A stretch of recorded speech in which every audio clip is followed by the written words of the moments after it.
Soyez les bienvenus si vous nous rejoignez. On parle de la commission d'enquête parlementaire sur les attentats de Paris qui a remis son rapport cette semaine au gouvernement. Je le disais, c'est un document fourni avec de longs mois de travail, 300 pages et 39 propositions à la clé. On en parle avec nos invités. Anne-Yvonne Ledin, bonjour. Merci d'être avec nous. Vous êtes députée de l'Hérault, députée socialiste, vice-présidente de cette commission d'enquête relative donc aux moyens mis en œuvre par l'État pour lutter contre le terrorisme depuis le mois de janvier 2015. Maître Samia Maktouf, bonjour. Vous êtes l'avocate de plusieurs familles de victimes des attentats de janvier et de novembre 2015. Vous êtes également avocate de familles de victimes dans le dossier Mohamed Merah. Roger Marion, bonjour. Merci également d'être avec nous, ancien chef de la division nationale antiterroriste de la direction centrale de la police judiciaire. Vous avez publié Raison d'état des affaires Corse à Merah, les dérives du renseignement aux éditions de La Martinière. Didier Pourret, bonjour. Bonjour. Vous êtes, vous, médecin-pompier dans l'Ain, vice-président de la commission de l'enseignement du secourisme à la Fédération nationale des sapeurs-pompiers de France. On va, avec vous, donc détailler ce rapport, mais d'abord, on fait le point avec Thibaut Malandre. C'est le sentiment d'une mère de victime présente ce matin à l'Assemblée. Ma fille devrait être en vie. Et tous les autres, les 130 victimes pourraient être en vie si on avait fait le nécessaire après Charlie. Voilà, c'est mon sentiment. Entre Charlie Hebdo et le Bataclan, 10 mois. Et l'impression pour les victimes et la commission que rien n'a été fait. Après 190 entretiens, 200 heures d'audition et des déplacements en France, comme ici au Bataclan, et à l'étranger, notamment à Molenbeek, les députés ont rendu public ce matin leurs 40 propositions. En premier lieu, une refonte totale du renseignement pour d'une part permettre une meilleure coordination des services et d'autre part identifier de manière claire le patron de l'antiterrorisme en France. Ensuite, diminuer progressivement le nombre de militaires engagés dans l'opération Sentinelle, présent mais malheureusement inutile le 13 novembre. Revenant sur la chronologie des faits, les députés proposent de revoir le périmètre et le rôle de chacune des forces d'intervention RAID, BRI et GIGN. C'est l'un des 3 points sur lesquels la commission ne va pas assez loin, selon certaines victimes. Pourquoi ils ne proposent pas tout simplement une force d'intervention? Ils diagnostiquent même le problème d'une guerre des polices. Ensuite, sur le renseignement pénitentiaire. Et enfin, pour moi, le 3e point, c'est sur le traitement des djihadistes qui reviennent en France. Qu'est-ce qu'on en fait de ces gens-là? Une problématique pourtant prise en compte par la commission.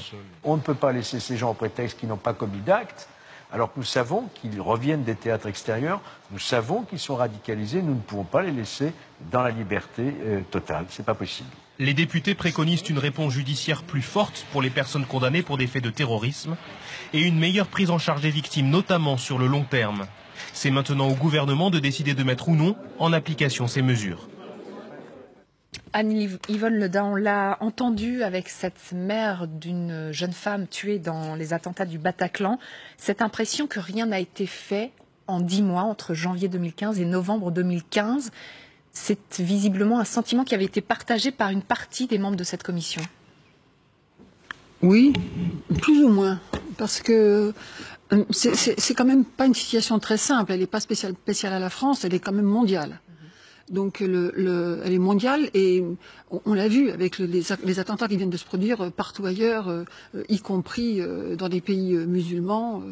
Donc on est face à une situation compliquée à l'échelle mondiale avec un rapport à des extrémistes d'une religion qui est très importante et très valeureuse par ailleurs, mais les extrémistes, ils ont des armes et ils n'ont pas d'état d'âme. Donc dire qu'on aurait pu tout prévoir, c'est difficile de dire, c'est un leurre. Et on a vu avec ces 2 gendarmes tués à l'arme blanche dans des conditions monstrueuses à leur domicile, l'état de guerre est là. Maintenant, ça n'est pas un état de guerre insurrectionnel et la question de la force sentinelle en l'état, en ronde, comme c'est le cas aujourd'hui, en ronde statique, elle est sur la table et la commission l'a posée. Je crois que c'est important de le dire, ça. Effectivement, on va pouvoir revenir détail après détail. Il y a effectivement cette opération Sentinelle qui a été évoquée, mais Samia Maktouf, vous qui êtes avocate de famille, de victimes et avocate de victimes, est-ce que dans ce que vous avez entendu du rapport de cette commission, ça vous satisfait? Est-ce que vous êtes plutôt d'accord? Est-ce que ça va dans le bon sens? Quel est votre sentiment? D'abord, je voudrais rappeler que nous n'avons pas encore accès à ces 300 pages. Seule la presse a eu accès à une rédaction sommaire des 40 propositions, il faut le dire. Nous attendons d'avoir accès à ce... Apparemment, on l'aura peut-être dans 15 jours ou 3 semaines, mais en tout cas, nous l'attendons. Le 12 juillet. Nous n'avons rien. La presse a eu accès à plus d'informations que les victimes et leurs représentants, d'une part. Par ailleurs, le sentiment... suite à la réunion et à l'exposé qui a été fait par le président et le rapporteur et les membres de cette commission qui étaient présents, c'est un sentiment de frustration. C'est un sentiment de frustration, pourquoi? Parce que aujourd'hui, certes, il n'est pas possible de prévoir tout. Ce n'est pas possible. Mais pour autant, ce que les victimes attendent, et l'objet même de cette commission d'enquête parlementaire, était de mentionner et de voir si oui ou non il y a eu dysfonctionnement. Or, en l'occurrence, il y en a eu. Donc aujourd'hui, on n'est même pas en train d'aller chercher ce qu'il aurait fallu faire pour éviter. Aujourd'hui, il y a eu des dysfonctionnements graves, il y a eu des manquements, il y a eu des choses extrêmement mal faites. Je donne un exemple, je préfère être concrète, je suis avocate et j'ai des dossiers. Salah Abdeslam aurait pu être neutralisé. Abaoud aurait pu l'être. Je dirais même plus, c'est que l'ensemble des protagonistes étaient non seulement connus, ils étaient fichés, dont certains étaient sous contrôle judiciaire. Ces personnes sous contrôle judiciaire ont pu franchir en toute liberté nos frontières. Donc c'est les terroristes qui bénéficient aujourd'hui de la libre circulation, et non pas les personnes et les êtres, les personnes innocentes. Donc voilà, il y a des problèmes et on aurait aimé voir de manière concrète, d'une part, quels sont les moyens pour, d'abord, avec l'arsenal juridique que nous avons, comment faire pour l'exécuter, et d'autre part, ces 40 propositions, certes courageuses, certes le fruit d'un travail conséquent, qu'on salue et qu'on respecte, mais pour autant, comment ces propositions, si jamais elles venaient à être exécutées, comment? Parce que il faut quand même rappeler autre chose, c'est que nous ne sommes pas à notre premier rapport sur le de commission parlementaire. En 2012, il y a eu une commission parlementaire qui n'a jamais été suivie des faits. On voudrait tous vous entendre juste avant la fin de la première partie. Roger Marion, il y a quelques propositions justement parce que les failles ont été relevées par la commission d'enquête. Les propositions, essentiellement, ce serait la refonte des services de renseignement. Alors là, c'est vrai que c'est extrêmement technique, c'est pas forcément compréhensible par tous. Est-ce que effectivement il y a trop de services? Il faudrait faire en sorte de les fusionner. Qu'est-ce qui pourrait marcher mieux selon vous? Cette proposition est excellente et souhaitable parce que ça fait malheureusement trop longtemps qu'on réforme les services et qu'on les déstabilise en quelque sorte. Pourquoi? Parce que d'abord il y a eu ce qui était une excellente idée, la création de la DCRI. C'est-à-dire qui visait à regrouper les ex-renseignements généraux et la direction de la surveillance du territoire au sein d'un même service, mais un service de renseignement qui a conservé des attributions judiciaires. Donc ça, c'est le premier écueil à mon sens. Ensuite, cette DCRI, donc qui étaient placés sous l'autorité du directeur général. Comme ce sont des services de police, ils étaient tous placés sous l'autorité du directeur général de la police nationale, qui avait une unité de coordination de lutte antiterroriste, l'UCLAT, qui était destinée à faire l'état de la menace et à coordonner tous les services, y compris les services qui ne dépendaient pas de son autorité, mais c'était donc le directeur général de la police nationale qui, au travers de l'UCLAT, réunissait la DGSE, la direction centrale du renseignement, les services extérieurs et autres. Bien. Ensuite, en 2014, intervient la DCRI qu'on place sous le couvercle du secret défense, donc qui ne communique plus très bien avec les services judiciaires en charge de la lutte contre le terrorisme, puisqu'ils sont secret défense, donc, et les autres sont couverts par le secret de l'instruction ou de l'enquête. En 2014, on institue la DGSI, la Direction Générale de la Sécurité Intérieure, qui dit, et on la place sous l'autorité du ministre de l'Intérieur, directement. Bon, pourquoi? Parce qu'il y avait un travers auparavant, c'est que le directeur de la DST ou le directeur de la DGSI, il allait plus facilement voir le directeur de cabinet du ministre ou le ministre pour la confidentialité des informations que de rendre compte au directeur général. Donc on a voulu rectifier cet écueil. Mais à partir de ce moment-là, on déstabilise les services. C'est-à-dire que vous avez tous les autres services. Donc ça veut dire qu'en voulant bien faire, finalement, on a mal fait, c'est ça? Mais oui, parce que vous comprenez, vous n'avez plus de... Alors, avec cette réforme de la DGSI, l'UCLAT, que devient l'UCLAT? L'UCLAT est complètement, disons, privé et isolé et toujours placé sous l'autorité du directeur général. Donc on crée encore une structure supplémentaire, l'état-major de la prévention du terrorisme, qui est placé, lui, sous l'autorité du ministre. Alors, on s'y perd. De toute façon, en tant que citoyen, on s'y perd. Sans compter que vous avez le problème interministériel avec les services qui dépendent du ministère des Finances, qui participent, et les services qui dépendent du ministère de la Défense. Donc, l'idée de créer une agence nationale du renseignement sous l'autorité du Premier ministre, puisqu'on est dans l'interministériel, est une bonne idée. Didier Pourret, il nous reste quelques secondes, pardon. Les services de secours, évidemment, font partie de cette enquête de la commission parlementaire.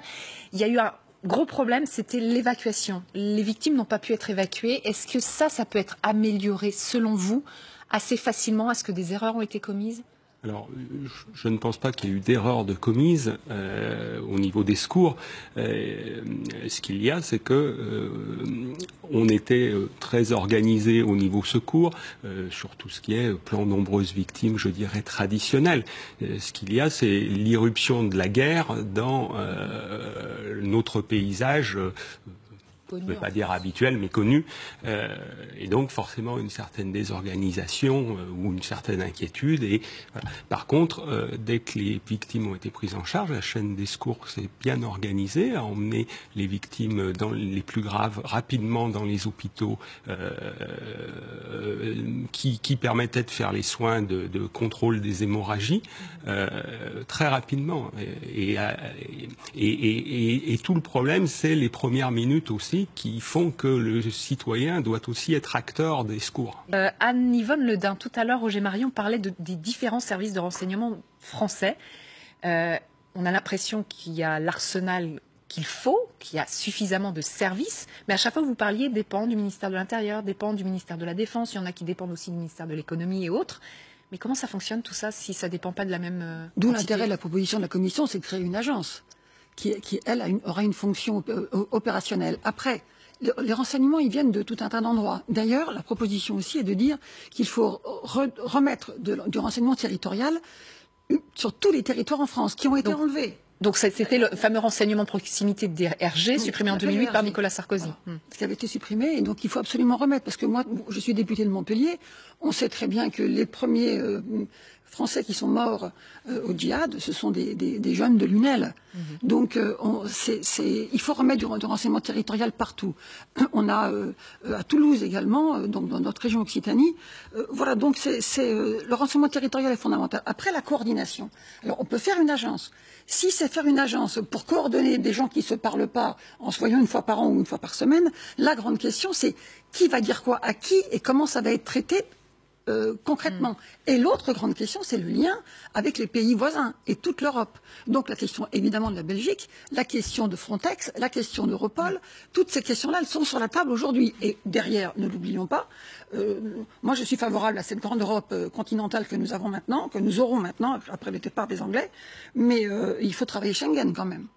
Donc, au bout, on va dire que c'est un mal pour un bien, mais ça a mis les choses sur la table. Et la Commission, elle a mis les choses sur la table. Mais que répondez-vous effectivement à Samia Maktouf qui disait c'est un énième rapport parlementaire, non, on en a déjà connu?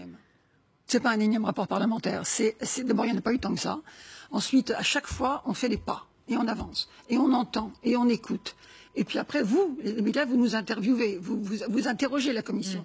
Et donc la conscience, la mise en mots, il faut que les mots soient au bon endroit. La question, par exemple, des acronymes que tout le monde utilise, ça énerve tout le monde maintenant. Donc, il faut qu'on sache de quoi on parle. Voilà, ça va changer les choses. Ça permettra aux avocats de travailler. Ça devrait permettre aussi aux juges d'aller au bout en ayant des raisonnements, pas seulement juridiques, mais on va dire humanistes, et de gestion et de contrôle. La question des pompiers, la question de la formation, que chacun chez lui, que les enfants dans les écoles, que les parents, que tous les adultes soient formés aux gestes de premier secours et soient alertés sur, ça c'est essentiel. En se disant, mais lui il a un comportement étrange. Alors on n'est pas pour une politique de délation, une politique de conscience. Et la conscience partout. Maintenant, la France est quand même un pays qui fonctionne, qui est bien organisé, où les fonctionnaires, ce sont les fonctionnaires qui sont en charge de tout ça, sont des gens de bonne volonté et très professionnels. Qui travaillent. Samia Maktouf. Une des commissions phares de la commission qui a siégé au lendemain des attentats de Toulouse et de Montauban avait préconisé la création d'un PNR, le fameux registre des fichiers des passagers. Alors ça, cette proposition n'a pas les passagers aériens. Aérien, tout à fait, mais c'est très important pour localiser et suivre le passage de ces terroristes et leur mouvement, parce que le mouvement est très important. Ce que je veux dire, oui, il y a des propositions très importantes dans toutes les commissions qui ont précédé et dans ce que cette commission préconise. La création d'une agence unique, c'est une très bonne proposition. Ce que je souhaite dire à la lecture des dossiers que j'ai depuis 2012, c'est que le renseignement est très important de l'organiser, sauf que nous ne sommes pas en manque d'informations. Nous avons assez d'informations. Ce qui manque, c'est les moyens pour les renseignements et il faut que ces renseignements puissent être examinés, décortiqués et partagés par les autres services. Parce qu'aujourd'hui, oui, nous avons les renseignements. Nous savons que l'Achraoui avait quitté à 8 h du matin. Nous savons que Fabien Klein était là, il est rentré, il est sorti. Nous savons qu'Abaoud a traversé, il est en c'est-à-dire qu'à cause des cloisonnements, ce que vous nous dites, c'est à cause des cloisonnements entre on n'a pas ce qui n'est pas, pour apparemment ce que nous dit le ministre de la Justice, c'est le manque des moyens qui ne nous permet pas d'examiner, de décortiquer et de partager ces informations pour éviter le passage à l'acte de ces terroristes. Et ce que Madame la députée l'a souligné à juste titre, c'est aujourd'hui, on ne vit pas cloisonné en France. Aujourd'hui, on a vu que les protagonistes du 13 novembre, les assassins du 13 novembre, les terroristes, sont arrivés de l'étranger, de la Belgique. Aujourd'hui, et d'ailleurs c'est un point que les victimes ont demandé, c'est vrai que c'est en cours de coopération.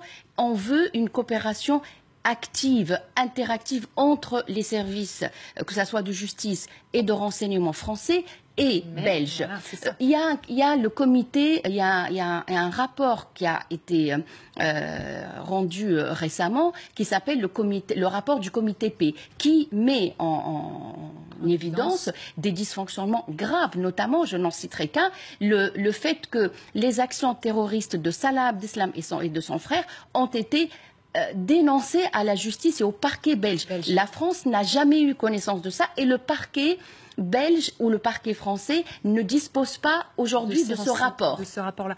Roger Marion, effectivement, on parle des dysfonctionnements dans les rapports entre les différents services de renseignement en France. Le rapport met aussi en évidence ce que vous venez de dire, c'est-à-dire le manque de coopération, je ne sais pas si on peut dire ça comme ça, mais entre les pays de l'Union européenne. Absolument, mais il ne faut pas tout mélanger. On parle de la création d'une agence du renseignement. Alors là, en France. Hein. En France. Mais limitons-la au renseignement. Hors de question de parler de Schengen, de Frontex et tout ça, ça n'a rien à voir. La lutte contre le terrorisme, il y a le renseignement et puis il y a l'action de police judiciaire. Dans les attentats de janvier et de novembre, cette action a été méritoire. Tous les individus en cause ont été identifiés, qu'ils soient morts ou vivants, et autres. Donc l'action de police judiciaire après la commission du crime a été, sous la direction du procureur de la République de Paris, a été tout à fait ce qu'on attendait. Par contre, ce qui a péché, c'est avant, en amont. C'est le renseignement. Mais si on parle d'une communauté du renseignement qui existe, les échanges doivent se faire au sein de cette communauté, parce que dans le renseignement, il faut respecter le secret, il faut respecter la confidentialité, mais il faut échanger entre gens qui sont couverts par le même secret et qui le gardent. Et ça, c'est possible. Bien sûr que c'est possible. Et ça, c'est la culture même de ce qu'était la DST à l'époque. C'est la culture du renseignement qui est issue du contre-espionnage. Et la culture même de la DGSE, ça c'est leur culture et c'est bien pratiqué, c'est bien respecté. Mais par contre, et vous avez raison de le souligner, c'est qu'après, il faut que le renseignement soit exploité. D'abord, il faut qu'il soit analysé. Donc, pour qu'il soit analysé, le renseignement, que ce soit au niveau français ou au niveau européen en communication, parce que les relations existent. C'est ce qu'on ne comprend pas. Pourquoi ça n'a pas fonctionné entre la France et la Belgique alors qu'il y a même aujourd'hui, on ne le sait pas encore. On ne sait pas. Attendez, on a des officiers de liaison. On a des officiers de liaison du renseignement en poste en Belgique. On a des officiers de liaison en poste à l'UCLAT. On a des échanges. Il y a des réunions entre services. Il y a tout. Pourquoi on n'échange pas? Il n'y a pas de proposition dans ce sens, d'ailleurs, ce qui est regrettable. Oui. Alors, donc, le problème, c'est l'exploitation du renseignement. Et vous l'avez dit, nous avons l'arsenal juridique pour le faire. C'est la loi du 9 septembre 86 qui a été largement amendée depuis et qui nous donne, y compris au procureur de la République, toutes les possibilités d'aller voir, d'aller vérifier, d'aller faire des perquisitions. Il y a tout ce qu'il faut, vous nous dites. On a tout ce qu'il faut. Ce qu'il faut, c'est une volonté politique, vous comprenez. Il ne faut pas être timoré. Il ne faut pas être... Si, écoutez, moi j'ai connu en responsabilité, j'ai connu... on déniait le droit à la police judiciaire d'ouvrir des enquêtes préliminaires, à une certaine époque, d'ouvrir des enquêtes préliminaires sur des menées islamistes, sur des soupçons, parce qu'on disait, vous n'avez que des soupçons. Mais est-ce que ça a évolué? Ah ben, ça n'a pas l'air. Donc, on n'a pas pu arrêter, interpeller. Donc je dis, le problème c'est la transmission ensuite, c'est l'analyse du renseignement et la transmission du renseignement au service de police judiciaire, parce que nous sommes dans un système démocratique, nous avons une loi et un dispositif antiterroriste, et il faut communiquer, et il faut utiliser les prérogatives que nous donne le Code de procédure pénale, y compris à l'enquête préliminaire, avec toutes les dérogations de droit commun qui ont été largement combattues. Parce que n'oublions pas quand même qu'en 1999, nous n'irons pas qu'en 1999, la Fédération internationale des droits de l'homme, après les affaires dites Chalabi et l'assassinat du préfet Rignac, a fait des propositions pour supprimer tout notre dispositif antiterroriste. 1999. Donc vous comprenez qu'il y a un problème, on a un problème idéologique et on a un problème politique. Excusez-moi, c'est pas un problème politique et idéologique, c'est un problème de qu'est-ce qu'on veut comme société. On est une société démocratique où le droit des personnes est un fondamental. Ah oui. C'est un fondamental. Donc entre la liberté de chacun de faire ce qu'il veut, de circuler librement, de transporter ce qu'il veut, et la sécurité collective, on a une équation qui est délicate et qui sera toujours délicate. En permanence, elle évoluera entre le droit des personnes, le droit à la liberté individuelle et le fondamental de ce qui est les données personnelles, par exemple. On voit le débat pour Internet, par exemple, et la sécurité collective. Et on ne peut pas, et moi en tout cas je m'y opposerai toujours, mettre quelqu'un en prison sur un soupçon, parce que quelqu'un a dit quelque chose sur. C'est pas le cas. Et ce n'est pas le cas. Donc on est dans cette articulation-là entre le soupçon, la rétention de sécurité, et on l'a fait quand même pendant l'état d'urgence. Il y a un certain nombre de gens qui ont été, on leur a dit vous restez chez vous et vous passez 2 fois par jour à la police. Et est-ce qu'on peut tenir sur... Donc on est dans une situation complexe entre les gens honnêtes qui disent mais ne touchez pas à ma liberté, et les mêmes gens honnêtes qui disent mais vous devriez pouvoir enfermer les autres. Et c'est compliqué de définir ce qu'est la malhonnêteté, si elle n'est pas qualifiée. Aujourd'hui, il ne s'agit pas de définir la malhonnêteté. On n'en est pas là. On est face à un assassin qui est animé par la culture de la mort, qui ne veut qu'une seule chose, c'est de mourir et de tuer par la même occasion. Tant qu'il n'avait pas agi, tant qu'il n'a pas passé à l'acte, on peut rien. C'est compliqué. Nous sommes dans un état de droit aujourd'hui, et d'ailleurs un des problèmes qui n'a pas été abordé, c'est la judiciarisation des personnes connues, fichées, sous contrôle judiciaire, qui, comme plusieurs de ceux qui ont tué, qui vont passer à l'acte. Mais on ne sait pas. Non, mais c'est la grande question. Vous êtes avocate. Le droit, c'est respecté. On ne peut que s'en féliciter. Voilà. Je vous remercie sur la justice, puisque le rapport parlementaire préconise un renforcement judiciaire. Juste, Didier Pourret, on voulait vous entendre sur cette question-là, sur la sensibilisation des citoyens. Effectivement, il y a peut-être une carence en France, c'est les premiers secours. Comment on fait si jamais une attaque terroriste arrive? Visiblement, on n'est pas préparé. Oui. Alors, mal formé. Pour autant, il y a des choses, pour rebondir sur le débat, des choses qui ont bougé déjà, puisque des instructions ont été données à partir du ministère de l'Intérieur pour clarifier les rôles des uns et des autres, pour se former en termes de chaîne des secours à ce qu'on appelle, avec un anglicisme, le damage control, mais qui est le contrôle des hémorragies. Et puis, quand on prend un événement, donc comme vous le disiez, il y a dans le premier temps immédiatement le citoyen qui doit savoir comment se protéger, comment réagir, comment se protéger, comment alerter.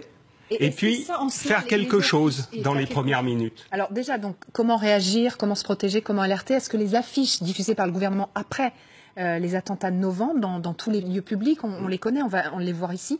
Est-ce que déjà ça, pour vous, c'est une bonne chose? Est-ce que ces plaquettes sont bien faites? Déjà, c'est une bonne chose, en effet. Oui, les plaquettes sont bien faites, elles ont été concertées. C'est pas quelqu'un derrière son bureau qui a fait la plaquette.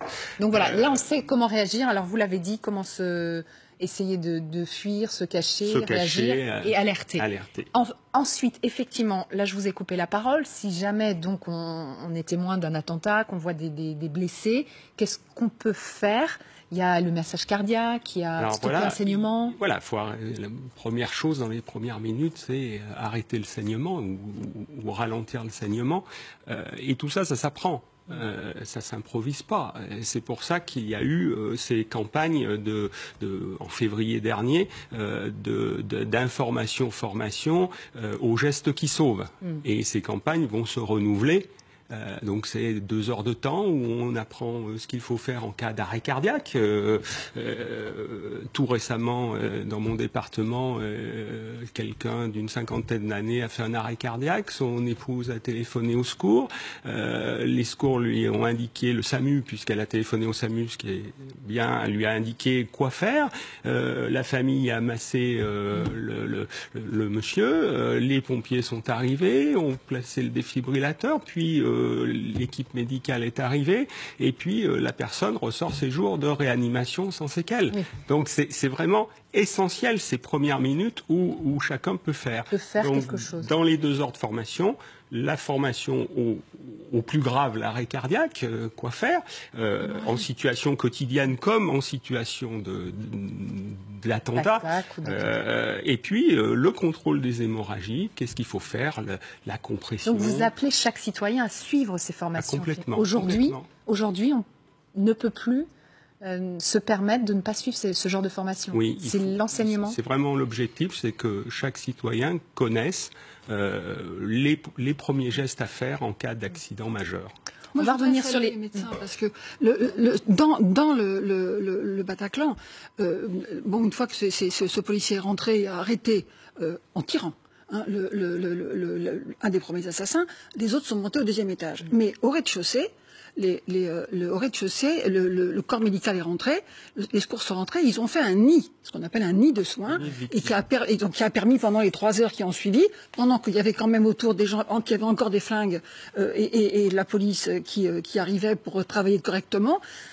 C'est un travail remarquable de la part de nos fonctionnaires qui sont chargés de la sécurité et de la santé de la population. Le deuxième point, c'est qu'il faut quand même se dire qu'on avait encore dans le Bataclan des gens qui avaient encore des flingues, il y avait des gens qui étaient encore vrais, il y avait des gens qui étaient otages. Donc il aurait fallu que les policiers puissent prendre les FAMAS des soldats pour rentrer dans le Bataclan et tirer partout, je trouve que c'était une attitude irresponsable. Or on entend ça aujourd'hui sur les chaînes quand même. Finalement, les soldats auraient donné leur FAMAS aux policiers, ça aurait été tranquille. Non. C'est honnêtement le travail en 3 heures, tout le monde était en sécurité, à l'hôpital et dans le bon hôpital. Parce que ce qui n'a pas été dit non plus, c'est qu'il y a eu une critique au début qu'on aurait pu envoyer les malades et les blessés dans les hôpitaux à côté. Et en fait, le tri qui a été fait par les préalables a été le bon. Ils ont tous été envoyés au bon endroit et dans le bon ordre. Pour vous, dans la gestion de crise, il n'y a pas vraiment eu d'erreur. Vous avez pointé les dysfonctionnements dans l'avant. C'est la grande question, c'est le renseignement. La grande question, c'est la coordination européenne. Et la grande question, c'est qui donne l'ordre de quoi. Mais on a parlé quand même de la guerre des polices au moment des attentats du 13 novembre, entre la BRI, le RAID. Voilà. On est d'accord. Mais là, c'est les grandes questions, c'est celle-là. Mais honnêtement, en situation complexe, douloureuse et difficile, nos fonctionnaires sont là. Ils ont un professionnalisme. Oui, en effet, on ne peut que saluer le travail qui a été fait par nos fonctionnaires, par les sapeurs, par les médecins. Et d'ailleurs, je salue également la proposition qui constitue un sursaut citoyen. Oui. Le fait d'avoir indiqué une des propositions que nous saluons, d'accompagner, que le citoyen soit investi et accompagne une éventuelle attaque terroriste. Pour autant, ce que je regrette, c'est que la Commission n'ait pas eu le courage d'aller au-delà, puisque une des propositions prévoit le renforcement du statut du repenti, alors que nous avons 2 articles dans le Code de procédure pénale qui prévoient le statut du repenti. On n'a pas besoin d'y toucher. Je continue à dire que nous avons suffisamment d'arsenal juridique, il faut juste l'exploiter. En revanche... Mais le dire, c'était important, parce que si on n'avait pas dit... Ce que je regrette, vous avez parlé du repenti, c'est très bien, parce qu'un repenti peut aider à démanteler des cellules terroristes. En revanche, vous n'avez pas saisi l'occasion pour parler des personnes, des citoyens qui pourraient dénoncer. C'est le cas de Sonia, c'est le nom d'emprunt pour la protéger, celle qui a dénoncé la cousine d'Abaoud et qui a permis d'interpeller Abaoud.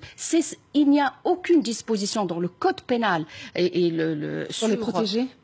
D'abord pour les aider à dénoncer, pour les protéger, parce que Sonia, elle a dû recourir aux médias pour expliquer qu'elle était en danger, alors que c'est grâce à Sonia qu'on a pu mettre la main sur Abaoud. Ce que je regrette, c'est que la Commission n'a pas eu le courage d'aller jusqu'au bout et de parler d'arsenal qui existe. Anne-Yvonne Le Dain, en tout cas, visiblement, vous êtes d'accord sur ce point. Roger Marion parlait aussi du renforcement du système judiciaire, dont le ministre de la Justice dit qu'il y a encore un problème de moyens, on en revient toujours au même. Cependant, c'est vrai qu'Amédi Koulibaly, par exemple, est sorti de prison, lui, alors qu'on savait qu'il avait été radicalisé, il avait été condamné pour des faits d'islamisme. Il est sorti de prison sans que ce soit signifié aux autres services et sans qu'il y ait de suivi ou de surveillance particulière. Eh oui. Donc, vous avez raison. Il n'y a aucune mesure dans notre dispositif législatif. Il n'y a aucune mesure sur la protection des témoins, d'une manière générale. Là, c'était l'occasion. Alors, le suivi judiciaire. Vous savez, tout ça a été oublié, mais tout ça a existé. Il fut une époque où, en matière de lutte, on ne parlait pas de terrorisme, mais enfin, c'était la même chose. À partir du moment où un individu sortait de prison, il devait déclarer son domicile. Et il y avait des communications qui se passaient entre l'administration pénitentiaire, les services de police, et en matière de lutte contre le terrorisme, les services de renseignement. C'est ce qu'on a refait avec l'urgence. Mais aujourd'hui, malheureusement, tout ça est tombé à désuétude. Il y avait un suivi à la remise en liberté et une obligation, je pense, qui a été supprimée aussi au nom des libertés individuelles. On ne peut plus exiger d'un détenu qu'il donne sa véritable adresse et qu'on aille surtout la vérifier.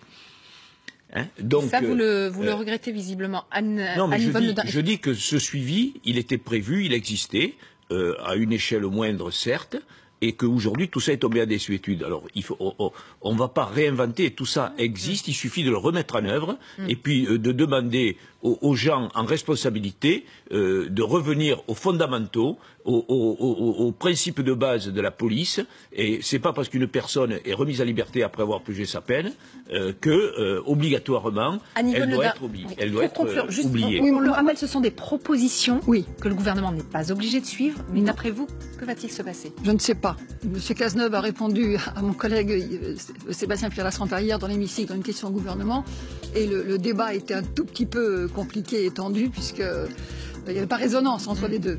Et ce qui prouve également que le travail parlementaire ne se fait pas en complicité avec le gouvernement. Donc la liberté parlementaire est là.